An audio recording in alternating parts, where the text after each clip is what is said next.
نحمدہ ونصلی ونسلم علی رسولہ الکریم اما بعد۔ ابو بکر صدیق رضی اللہ تعالیٰ عنہ کا ایک واقعہ ہے جو مختلف کتب میں وارد ہوا ہے۔ اللہ کے رسول صلی اللہ علیہ وسلم کے بعد خلیفۃ الرسول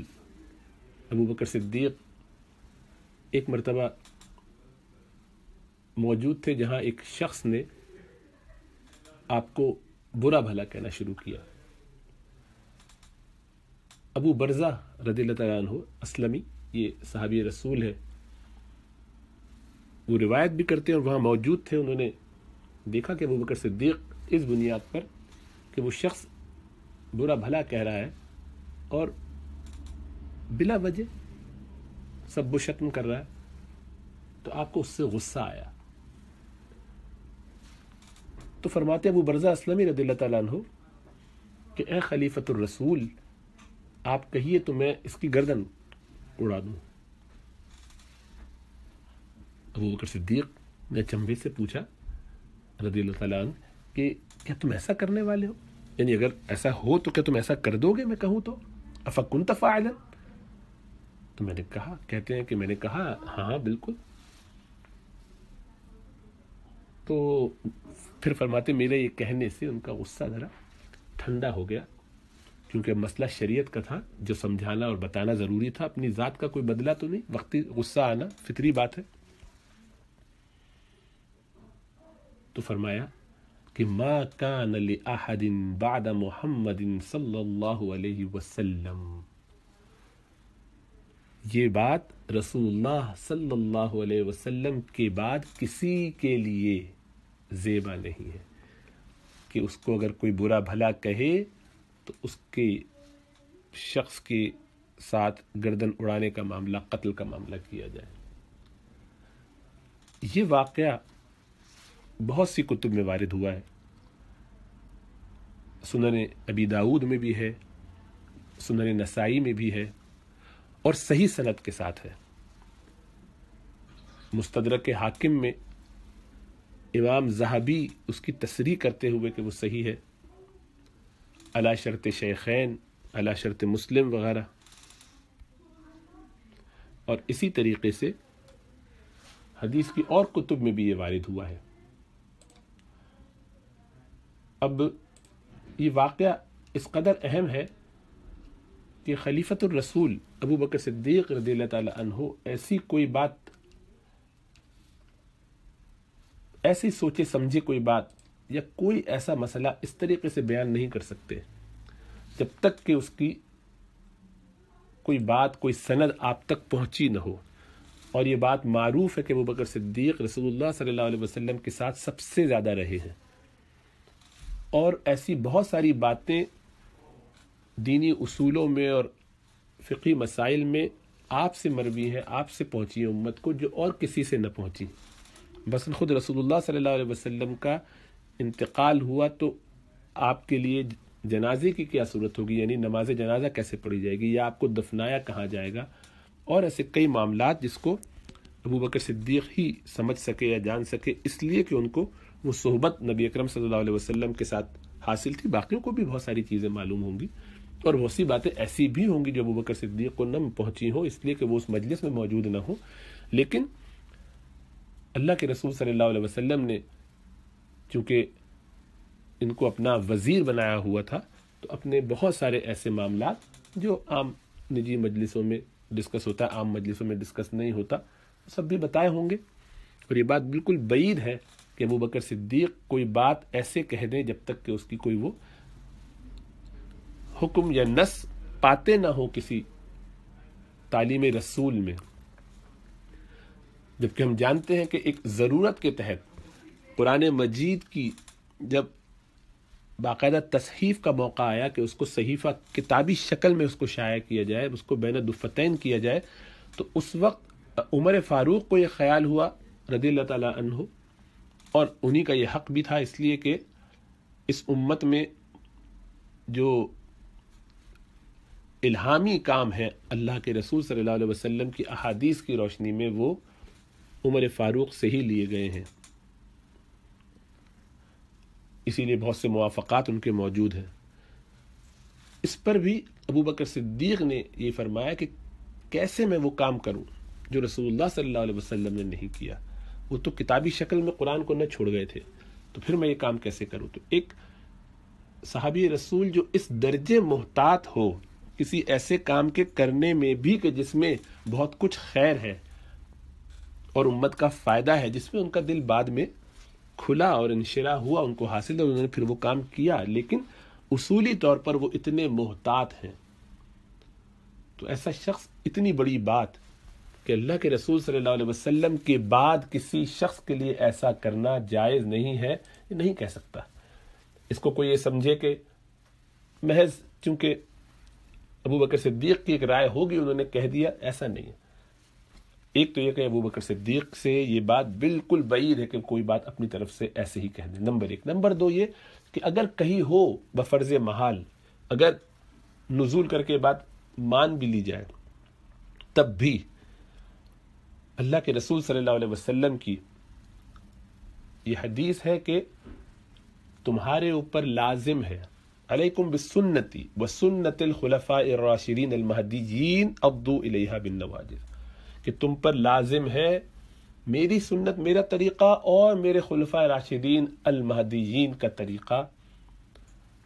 کہ اس کو تم پکڑ لو اپنے جبڑوں سے، دانتوں سے، داڑھوں سے، نواجذ جو اندر ہوتے ہیں۔ تو اب اللہ کے رسول صلی اللہ علیہ وسلم کے خلیفہ اس قدر محتاط ہوں اور وہ ایسی کوئی بات بیان فرمائیں، تو اس میں یہ اشکال یا شک نہیں ہونا چاہیے کہ انہوں نے یہ بات اپنے جوش محبت میں یا عقیدت میں کہہ دی ہوگی، بالخصوص جبکہ اللہ کے رسول صلی اللہ علیہ وسلم کی حیات مبارکہ میں ایسے چند واقعات بھی ہیں کہ جس میں آپ صلی اللہ علیہ وسلم نے باقاعدہ خود بھیجا، یا کسی نے اگر ایسا کر لیا تو آپ نے اس کو منع نہیں کیا۔ تو شاتم رسول کے حوالے سے، گستاخ رسول کے حوالے سے یہ بات کہنا کہ اس کی کوئی حقیقت نہیں ہے، یا قرآن و حدیث میں، سنت میں، فقہا کے کلام میں کہیں موجود نہیں ہے، من گھڑت چیز ہے، یہ انتہائی جرت کی بات ہے، انتہائی ظالمانہ انداز ہے، دین کے ساتھ مذاق والی بات ہے کہ کسی شخص کو یہ احساس ہی نہ ہو کہ وہ اس قدر جرت کے ساتھ کوئی بات کہے۔ اللہ سبحانہ وتعالی ہم پر اپنا فضل فرمائے کہ ہم چیزوں کو دیکھیں، سمجھیں، اور اس لیے کوئی چیز قبول نہ کرے جو کہ ہماری عقل میں آتی ہے، ہمیں اچھی لگتی ہے، ہمیں سمجھ میں آ رہی ہے۔ ہمیں سمجھ میں آئے نہ آئے، اللہ سبحانہ وتعالی، رسول اللہ صلی اللہ علیہ وسلم، امت کے علماء، فقہا یہ کیسا سمجھ رہے ہیں، وہ ایکسپرٹس ہیں، ان سے مشورہ کر کے چلنا چاہیے۔ پھر ایسا نہیں ہے کہ ایک دو، سارے، اب آپ احادیث کی کتب اٹھائیے، جہاں جہاں باقاعدہ اس کا باب قائم کیا جاتا ہے، تو کتاب الحدود، اس میں یہ واقع آتا ہے، حد سزا کے لیے۔ اسی طریقے سے علماء اس کو بیان کرتے ہیں کہ حکم فی من سب النبی، وہ باب کہ جس میں رسول اللہ صلی اللہ علیہ وسلم کے ساتھ سب و شتم کرنے والے کا معاملہ ڈیل کیا جائے گا۔ ایک بہت عجیب بات ہے کہ یعنی محدثین، فقہا یہ کتابیں لکھ رہے ہیں 1400 سال سے، اور مستقل اس کے اندر اس کو پیش کر رہے ہیں، اور اس میں یہ باب لگا رہے ہیں، اس سے یہ فقہی مسئلہ نکال رہے ہیں، اور ہمیں یہ کہا جائے کہ نہیں ایسا کچھ موجود نہیں ہے۔ بھئی آپ یہ کہیے کہ ہم مانتے نہیں ہیں، الگ بات ہے، لیکن یہ جرت کرنا یہ بہت زیادتی کی بات ہے۔ اور قرین قیاس بھی یہی ہے، عقل کا تقاضا بھی یہی کہ ایسا ہو۔ جس شخص کی گرد پورا دین گھوم رہا ہو، اس کی ذات کو اتنا ہی محفوظ ہونا چاہیے۔ اب یہ سوال ہوگا کہ اللہ کے رسول صلی اللہ علیہ وسلم تو بہت کریم، بہت ہی شفیق، رحمت للعالمین، انہوں نے اپنی ذات کا مسئلہ نہیں، اللہ کے رسول صلی اللہ علیہ وسلم اپنی ذات کے لیے خود کسی کو چھوڑ دیں، وہ آپ کی مرضی ہے۔ آپ کے باپ کو، آپ کی ماں کو، آپ کے منہ پہ کوئی آدمی گالی دے، اس پر ہاتھ اٹھائے، دست درازی کرے، آپ کی ماں اس کو معاف کر دے، آپ کا باپ اس کو معاف کر دے، چچا دادا معاف کر دے، خالہ پھوپھی معاف کر دیں، یہ ان کا اختیار ہے۔ آپ بیٹے ہونے کی حیثیت سے ایسے شخص کو معاف کر دیں گے جب کوئی ایسی صورت ہو کہ وہ آپ سے معافی مانگ لے تو ایک الگ بات ہے، لیکن آپ کا دل، آپ کا جذبہ کیا ہوگا؟ اب یہ بات ذہن میں رہے کہ یہ سزا جو ہے امت میں کہ ایسے شخص کو سزا دی جائے گی، یہ متفق علیہ ہے، اس میں کسی امام کا اختلاف نہیں ہے۔ 1400 سال میں کسی کی طرف سے آپ نہیں دکھا سکتے کہ اس نے کہا ہوگا کہ اس پہ کوئی سزا نہیں ہے۔ سزا کیا ہے اس میں اختلاف ہے، قتل سزا ہے یا قتل کے علاوہ تعزیر سزا ہے، مسلمان میں اور غیر مسلم میں فرق ہوگا یا نہیں ہوگا تو وہ اپنی جگہ ہے، لیکن فی نفس ہی اس کا انکار کرنا انتہائی ظلم کی بات ہے۔ اللہ سبحانہ وتعالی ہمیں سمجھ اور شعور عطا فرمائے۔ دین کا پورا نظام جس شخصیت کے گرد، جس ہستی کے گرد گھوم رہا ہو جو ہمیں ہمارے ماں باپ سے زیادہ افضل، ان کے بارے میں کوئی بات کہے اس پہ کوئی حکم موجود نہ ہو شریعت میں، بڑی عجیب بات ہے۔ پھر کمال یہ ہے کہ ایسے ہی لوگ کہ جو اتنا زیادہ شفقت محبت، وہ عیسائیت والا کہ ایک گال پہ اگر کوئی مارے تو دوسرا اس کے آگے حاضر کر دو، وہ اپنی ذات کے لیے ہلنے کے لیے تیار نہیں ہے۔ ان کو آپ ذرا ایک جملہ سخت بول دیجئے، فوراً تنبیہ کریں گے کہ جناب ہمارے گروپ میں اس طرح سے بات نہ کیجئے، فلاں شخص کی آپ توہین نہ کیجیے، آپ نے یہ شخص کو ایسے کیسے کہہ دیا، آپ نے یہ لفظ کیسے استعمال کر دیا، آپ نے اس کو جاہل کیسے کہہ دیا، آپ نے اس کے بارے میں یہ کیسے کہہ دیا کہ وہ ایویں ہے مثلا، یا آپ نے کہا کہ فلاں شخص، آپ کو اپنی زبان پہ بہت زیادہ احتیاط کرنی چاہیے، آپ کو اپنے لکھے ہوئے پہ بہت نظر ثانی کرنی چاہیے کہ آپ نے ان کو جو ہے للو پنجو کہہ دیا، آپ نے ان کو ایسے جو چھوٹے موٹے الفاظ ہلکے نہیں کرنے چاہیے استعمال، لیکن کوئی کر دیتا ہے تو وہی سارے لوگ جو سب نبی صلی اللہ علیہ وسلم کو ٹھنڈے پیٹوں برداشت کر لیتے ہیں، جن کے ماتھے پہ بل نہیں آتا، ان کی جبینیں اس سے بالکل ہلتی نہیں ہیں، کوئی اس میں سلوٹیں نہیں پڑتی، ان کے پیٹ کا پانی نہیں ہلتا، انہیں اپنی ذات کے بارے میں ایک جملہ سننا گوارا برداشت نہیں ہے، اور اس کا چھوٹا کہہ دے گھر میں کوئی تو اس کی گردن پکڑ لے، اور ماں کو گالی دے دے تو خون پی جائے۔ اور یہاں سوفسٹیکیشن میڈیا پہ دکھانا، لوگوں کے سامنے دکھانا، واٹس ایپ پہ دکھانا، یہ ہماری آرٹیفیشیلٹی ہے۔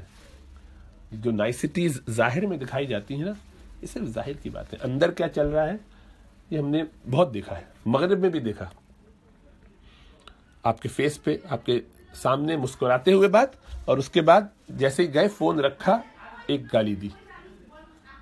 آدمی حیران ہوتا ہے کہ کیا انداز ہے۔ تو یہ نفاق ہے۔ اللہ سبحانہ وتعالی ہم پر فضل فرمائے کہ ہمیں سمجھ میں آ جائے۔ یہ حدیث بالکل صحیح ہے، ابو بکر صدیق رضی اللہ تعالیٰ عنہ کے بارے میں جو حدیث میں نے واقعہ بیان کیا،